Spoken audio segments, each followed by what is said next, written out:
Hello साथियों, आप सभी का स्वागत है। सभी साथियों को राधे राधे, गुड मॉर्निंग, सुप्रभात। दोस्तों वक्त हो चुका है अपनी साइंस की क्लास का इंपॉर्टेंट क्वेश्चन होगा दोस्तों। जो हमारा टॉपिक आज रहेगा जैव विविधता और प्राकृतिक संसाधन दोस्तों, ठीक है। का जो प्राकृतिक संसाधन है उनका संरक्षण। दोस्तों कुछ स्टूडेंट कह रहे हैं कि सर आप प्रैक्टिस करवाइए, हमें वो करवाइए। दोस्तों आपसे मैं रिक्वेस्ट कर रहा हूँ दोस्तों, जो भी स्टूडेंट ने कमेंट किया इस प्रकार का, मैं उनको बता देता हूँ, शाम को दोस्तों 8 बजे चलती है प्रैक्टिस वाली क्लास, उनको देखिएगा प्लीज। इन क्लासों के अंदर दोस्तों केवल आपकी थ्योरेटिकल चीजें मैं करवाने की आपसे वादा किया था वही करवा रहा हूं दोस्तों। चाहे स्टूडेंट अब कह रहे हैं सर स्टूडेंट लाइव आते हैं, नहीं दोस्तों, नहीं आए कोई बात नहीं, जितने आए दोस्तों उतने ही काफी है, लेकिन रेगुलर है दोस्तों, मुझे ये खुशी है। चाहे दोस्तों एक स्टूडेंट ही पढ़े दोस्तों, पढ़ तो रहे ना। कुल मिला के मेरा टाइम नहीं खराब हो रहा दोस्तों, ठीक है, चलेगा दोस्तों।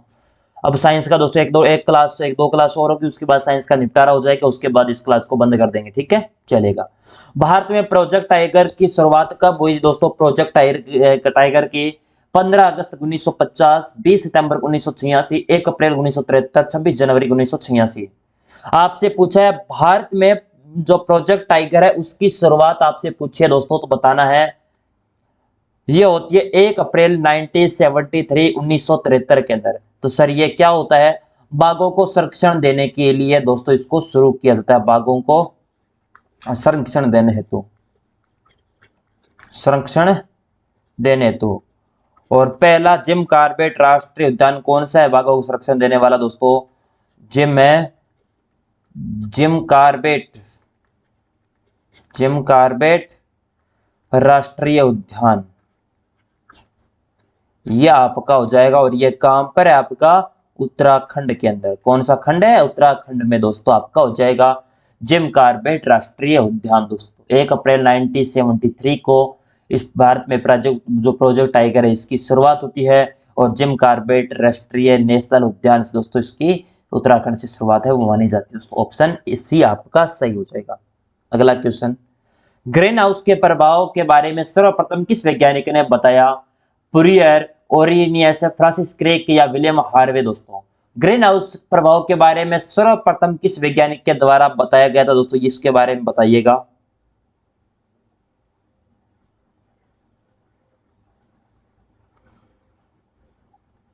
विलियम हार्वे दोस्तों, ये क्या है? रक्त परिसंचरण तंत्र के पिता, रक्त परिसंचरण, रक्त परिसंचरण का पिता दोस्तों, इन्हें ही कहा जाता है विलियम हार्वे को। फ्रांसिस क्रिक की बात करें दोस्तों, इनके द्वारा डीएनए समझाया गया था, डीएनए दिया गया था दोस्तों। और ओरेनिस की बात करें, इनके द्वारा ग्रीन हाउस प्रक्रिया को विस्तार से बताया था दोस्तों। ग्रीन हाउस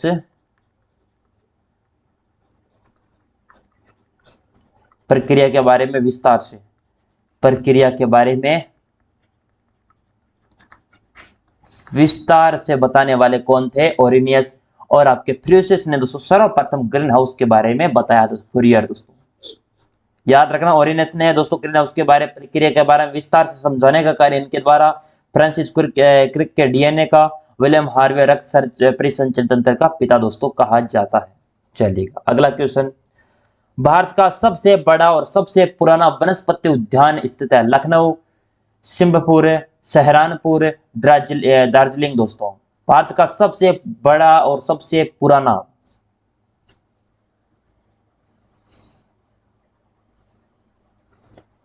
यह आपका सिंहपुर के अंदर स्थित है। यह सिंहपुर है कहां पर दोस्तों?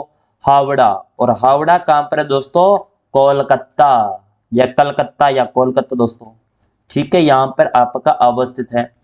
ये कब दोस्तों इसकी स्थापना होती है? इस वनस्पति उद्यान की स्थापना होती है दोस्तों 1789 के अंदर। याद रखोगे ना सभी स्टूडेंट? ऐसा तो नहीं है कि सर भूल जाएंगे। चलो, विश्व स्तर पर संकटपान जो पक्षी प्रजाति दोस्तों, संकटापन दोस्तों जो पक्षी की कौन सी प्रजाति है? मोर, ग्रेट इंडियन बस्टर्ड, जंगली कौवा, तितर?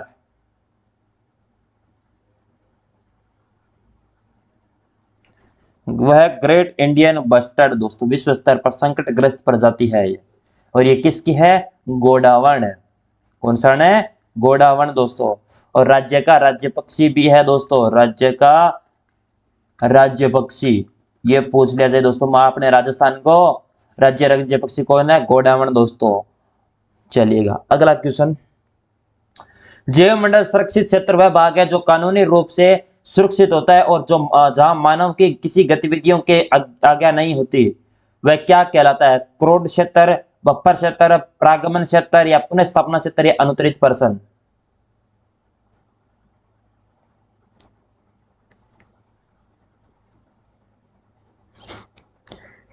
जैव मंडल क्षेत्र का वह भाग जो कानूनी रूप से सुरक्षित होता है, जो मानव की किसी गतिविधियों की आज्ञा नहीं होती दोस्तों, वो होता है क्रोध क्षेत्र। शिकोर जोन भी कहते हैं। कौन सा जोन है? Crow zone. और आपसे पूछ रहे सबसे आंतरिक क्षेत्र होता है ये।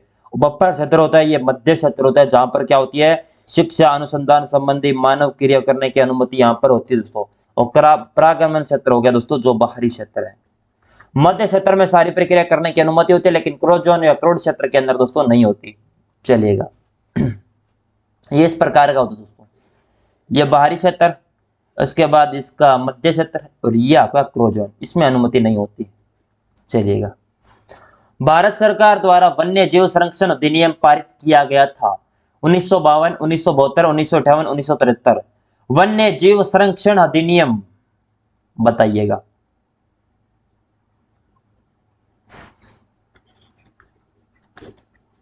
एक प्रश्न पूछ लिया जाता है वन अधिनियम। वन अधिनियम कब का आता है? 1927 का। कब का? 1927। और वन्य जीव संरक्षण अधिनियम पूछ लिया जाए दोस्तों, वन्य जीव अपने संरक्षण अधिनियम, ये 1972। याद रखोगे ना? वन एक्ट पूछ लिया जाए 1927 और अपना अधिनियम पूछ लिया जाए दोस्तों आपके वन्य जीव से संबंधित है, तो दोस्तों आपका 1972। वन 1927, वन्य जीव 1972, दोनों अलग अलग है, याद करना दोस्तों। निम्नलिखित में से कौन सा भू जैव अपने कौन सा भू रासायनिक चक्र अवसादी चक्र है? कार्बन चक्र, सल्फर चक्र, नाइट्रोजन चक्र या हाइड्रोजन चक्र? यानी जैव भू रासायनिक चक्र अवसादी चक्र है दोस्तों। इनमें से भू रासायनिक की बात करें, दो प्रकार के चक्कर होते हैं दोस्तों।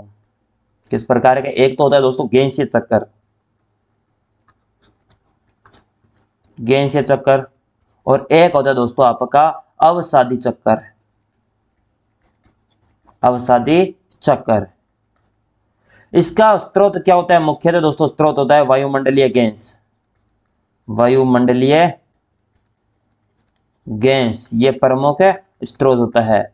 और इसका मुख्य स्रोत की बात करें दोस्तों, तो मुख्य स्रोत होता है आपका भूगर्भीय जो चट्टाने दोस्तों, भूगर्भीय चट्टाने दोस्तों, वहां से दोस्तों इसकी उत्पत्ति मानी जाती है। चलेगा, यहां से होता है अवसादी चट्टानों से दोस्तों सल्फर का, और यहां से होता है आपका C1N2 का दोस्तों, जो गैसें होती है इनका दोस्तों H2 हो गया दोस्तों इन गैसों का, तो आपके सल्फर दोस्तों। भारत में पृथ्वी का दीर्घमान जैव विविधता हॉटस्पॉट है दोस्तों, यमुना, गंगा का मैदान, थार मरुस्थल, पश्चिमी हिमालय या पश्चिमी घाट? पृथ्वी का दीर्घतम जैव विविधता हॉटस्पॉट पूछा आपसे, तो बताओ।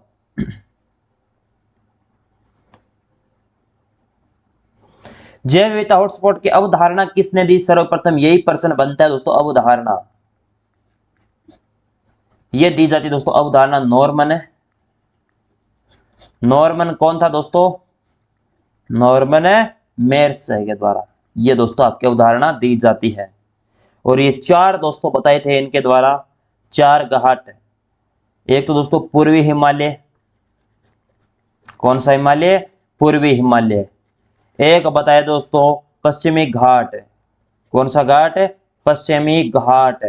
और एक बताया दोस्तों इंडो बर्मा क्षेत्र, इंडो बर्मा क्षेत्र। और एक बताया था सुंडा लैंड दोस्तों। ये चार दोस्तों बताए थे हॉटस्पॉट क्षेत्र, उनसे यमुना गंगा आपका हॉटस्पॉट है दोस्तों, पृथ्वी का दीर्घतम जैव विविधता हॉटस्पॉट सेंटर हो जाएगा। यमुना नहीं, सॉरी, पश्चिमी घाट।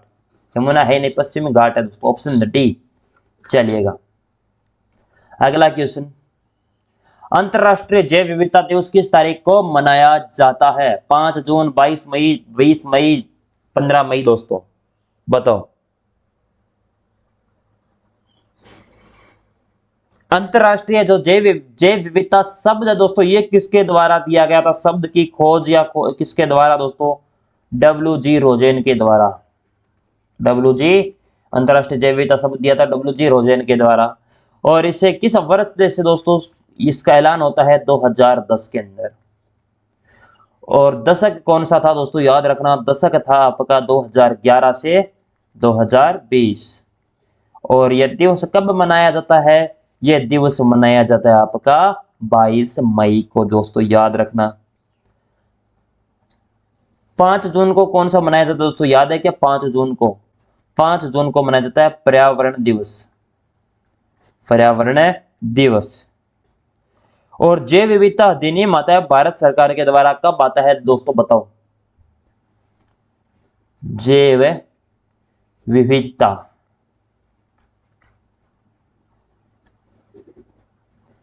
एक्ट दोस्तों, ये आता है 2002 का एक्ट है, भारत सरकार के द्वारा दोस्तों आता है, याद रखना। और दिवस दोस्तों आपको याद है क्या? 22 मार्च, 22 अप्रैल और 22 मई।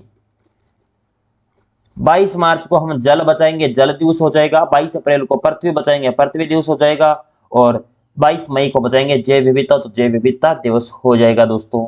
तो कुल मिला के 24 मार्च को टीबी दोस्तों रोकथाम दिवस है ना, टीबी खत्म करने का 2025 और अपने पूरे भारत के अंदर, विश्व के अंदर 2030 का लक्ष्य है, ठीक है। और 1 मई को दोस्तों कौन सा दिवस मनाया जाता है? श्रम दिवस, लेबर डे दोस्तों, चलेगा। और 24 अप्रैल को पूछ लिया जाए तो पंचायती राज दिवस दोस्तों, याद रखोगे, ये इंपॉर्टेंट लिखवा रहा हूं, चलिएगा। और जैव विविधता दोस्तों तारीख आपसे 22 मई, ऑप्शन बी हो जाएगा एकदम सही। चलिएगा अगला क्वेश्चन दोस्तों, आईपीसीसी का पूरा नाम है, बताओ।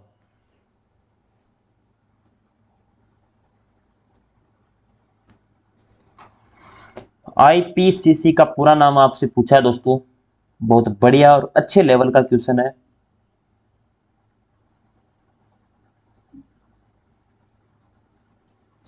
आईपीसीसी का पूरा नाम है दोस्तों inter government panel on climate change दोस्तों, ऑप्शन नंबर बी हो जाएगा। और इसका हेड क्वार्टर कहां पर है दोस्तों? हेड क्वार्टर है दोस्तों जेनेवा, जेनेवा के अंदर। और जेनेवा कहां पर है दोस्तों बताओ? स्विट्जरलैंड। 1988 के अंदर स्थापना होती है दोस्तों, चलिएगा। निम्नलिखित में से कौन सा जंतु भारत में विलुप्त हो गया है? हिम तेंदुआ, दरियाई घोड़ा, वुल्फ या चित्ता?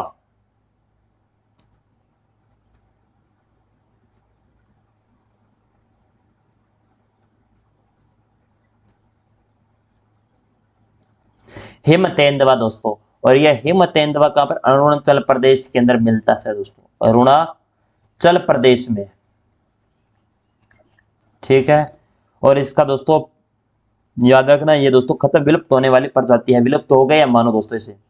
वन्य जीव संरक्षण के लिए कौन सा कारक आवश्यक नहीं है? वन्य जीवन नाशक विनाश, वनों का विनाश, बांधों का निर्माण या उपरोक्त सभी? वन्य जीवों को संरक्षण देने के लिए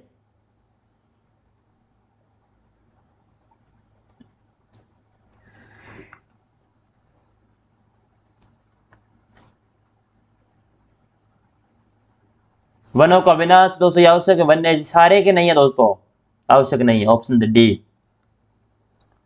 क्योटो प्रोटोकॉल का संबंध है ग्लोबल वार्मिंग, हरित गृह प्रभाव, ओजोन क्षरण या आर्द्रभूमि संरक्षण दोस्तों? क्योटो प्रोटोकॉल,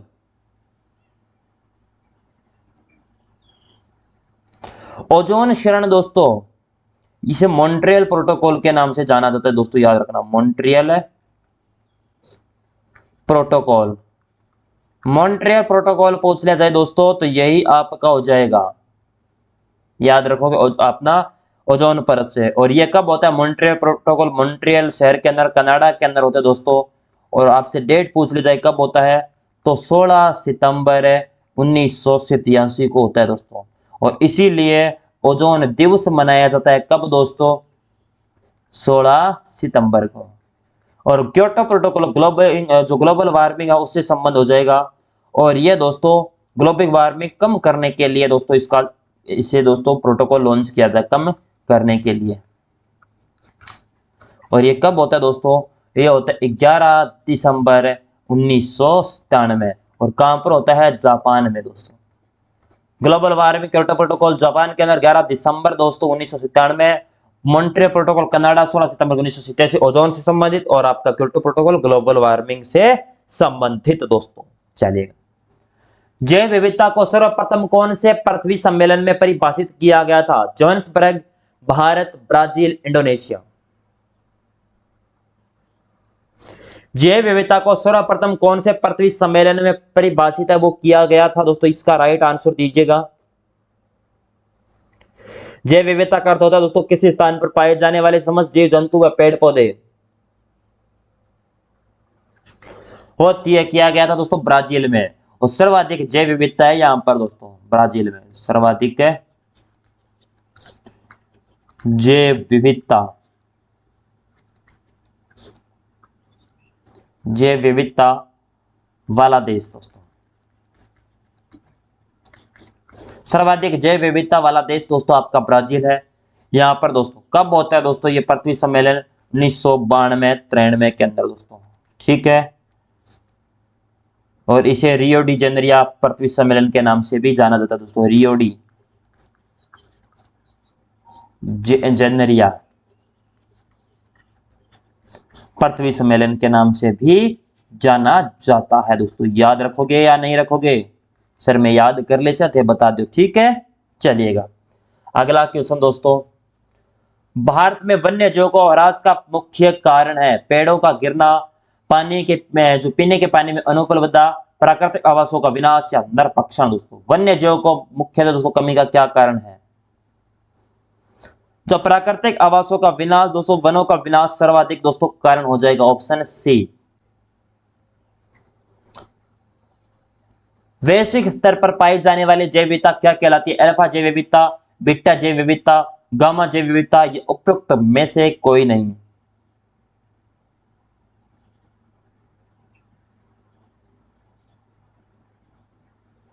अल्फा जैव विविधता ये होती है आपकी स्थानीय जैव विविधता दोस्तों। कौन सी? स्थानीय जैव विविधता,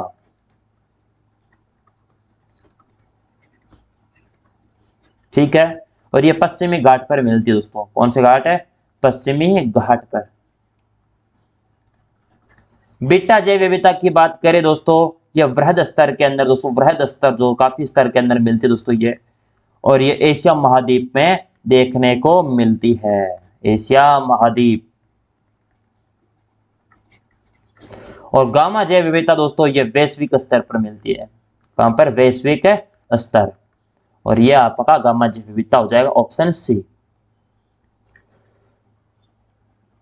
लाल पांडा परियोजना किस अंतरराष्ट्रीय संघ की सहायता से संचालित की गई है? IUCN, UNEP, WWF या यूनेस्को दोस्तों, किसके द्वारा? IUCN दोस्तों ये दोस्तों एक पुस्तक प्रकाशित करता है, रेड डाटा पुस्तक, रेड डाटा पुस्तक, डाटा बुक। इसका का प्रकाशन दोस्तों इसके द्वारा किया जाता है। सर ये क्या होती है? जो विलुप्त संकटग्रस्त प्रजाति है उनकी जातियों की जो संकटग्रस्त अपने वन्य जीव हो गए जो भी है उनको इसके अंदर शामिल किया जाता दोस्तों, ठीक है। लाल पांडा परियोजना 1966 के अंदर चलाई जाती है दोस्तों, 1966 के अंदर जो लाल पांडा संरक्षण हेतु, और इसका मुख्यालय आपका किसके द्वारा चलाई जाती है? WWF world wide web fund के द्वारा दोस्तों। और इसका मुख्यालय दोस्तों आपसे पूछ लिया जाए दोस्तों ग्लैंड, और ये कहां पर है? स्विट्जरलैंड दोस्तों, वहां पर दोस्तों, ठीक है। समझ में आ गई क्या दोस्तों? बताइएगा कमेंट बॉक्स में। किसी पारिस्थितिक तंत्र में होने वाले पोषक चक्रों के कार्बनिक व अकार्बनिक रूपांतरों को क्या कहते हैं? प्रकाश चक्र, कार्बन चक्र, अपसादी चक्र, या जैव भू रासायनिक चक्र। किसी पारिस्थितिक तंत्र में होने वाले पोषक चक्रों को कार्बनिक जो अकार्बनिक रूपांतरण में क्या कहते हैं? वो कहते हैं जैव भू रासायनिक चक्र आपका, जिसमें चक्रण द्वारा पारिस्थितिक तंत्र की अपने विभिन्न पोषक पदार्थों की पूर्ति होती है दोस्तों, यह आपका जैव भू रासायनिक चक्र कहलाता है। एक राष्ट्रीय एक उद्यान में संरक्षण प्रदान किया जाता है केवल वनस्पति, केवल जीव, वनस्पति व जीव दोनों, पूर्ण पारिस्थितिक तंत्र।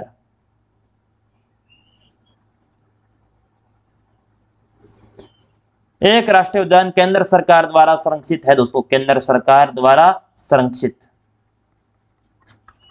याद रखोगे केंद्र सरकार द्वारा संरक्षित, और इसमें वनस्पति और जीव दोनों को दोस्तों रखा जाता है। ऑप्शन सी। राजस्थान में गिद्धों के विलुप्त होने का कारण कौन सी पशु दवा है? डाइक्लोफिनेक, टोनोविक्स, विटाविक्स या डर्मिटोफ? गिद्धों के विलुप्त होने का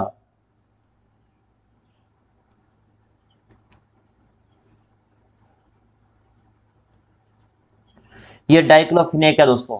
और ये दोस्तों क्या होती है? एक दर्द निवारक दवा है, दर्द निवारक दवा, और इसे गिद्ध के कैल्शियम में अपचाई को प्रभावित करने का दोस्तों ये कार्य है, ये करती है। निम्नलिखित में से कौन सी अंतरराष्ट्रीय संस्था विश्व की सभी संकटग्रस्त प्रजातियों को रेड डाटा लिस्ट में शामिल करती है? अभी थोड़ी देर पहले ही हमने चर्चा की थी।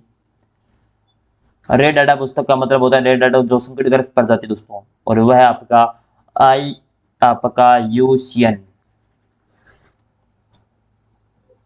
जैव विविधता शब्द किसने दिया था? Edward Wilson, Norman Myers, W G. Rosen, Paul Ehrlich. जैव विविधता शब्द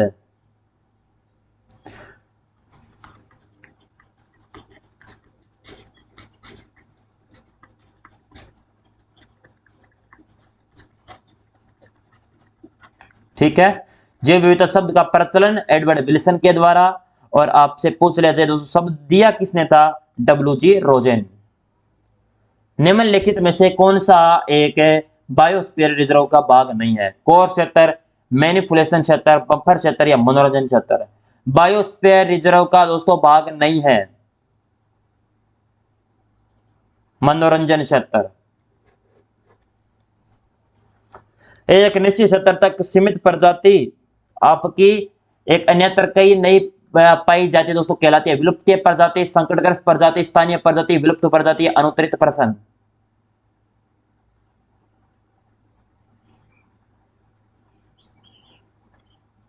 वो स्थानीय प्रजाति कहलाती है। Option C. वन्य जीव अभ्यारण्य में निम्नलिखित में से क्या अनुबंध है दोस्तों? जंतुओं का आखेट, वृक्षों को काटना, पशु को चराना या फल, जलाऊ, लकड़ी तथा औषधीय पौधों का संचयन? यह आपका फल, जलाऊ, लकड़ी और औषधीय पौधों का संचयन दोस्तों। ऑप्शन डी आपका सही हो जाएगा। चलिएगा दोस्तों, थैंक यू सो मच।